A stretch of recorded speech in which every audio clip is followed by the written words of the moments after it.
अमावस्येच्या दिवशी आपल्या घरातला प्रत्येक दिवा उजाळताना मनात एकच भावना होती, या दिव्यांच्या प्रकाशासोबत आपल्या घरात सुख, समाधान आणि सकारात्मकता कायम राहो. काल अमावस्या म्हणून सकाळपासून मी पूजेची तयारी सुरू केली होती. पूजेची सगळी सामग्री मी आधीच आणून ठेवली होती. फुलं, नैवेद्य, दिव्याची मांडणी आधीच करून घेतली, कारण की मी एकटी आहे. शिवला सांभाळून या सर्व गोष्टी मला आधीच कराव्या लागतात. सर्वात आधी तर देवघर फुलांनी सजवलं, त्यानंतर दिव्यांना पण. आणि खरंच स्वच्छ आणि प्रसन्न देवघर पाहिलं की मनालाही एकदम वेगळाच आनंद मिळतो. त्यांची पूजा केली, नंतर शिवला पण करायला लावली, कारण की आपली एवढी सुंदर परंपरा पुढल्या पिढीलाही जपतावी म्हणून. नंतर मी तुळशीजवळ दिवा लावला आणि नंतर आज खास 4 मुखी दिवा बनवला होता, तो पण दक्षिण दिशेकडे लावून दिला.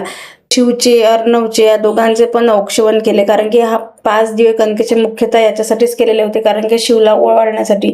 मग तिचा आणि दादूचं औक्षवण केलं आणि दोघांच्या आयुष्यामध्ये आनंद, आरोग्य, सुख, समृद्धी व दीर्घायुष्य लाभो हीच दीपमातेच्या चरणी प्रार्थना केली. आणि जसं दादूला केलं तसंच ती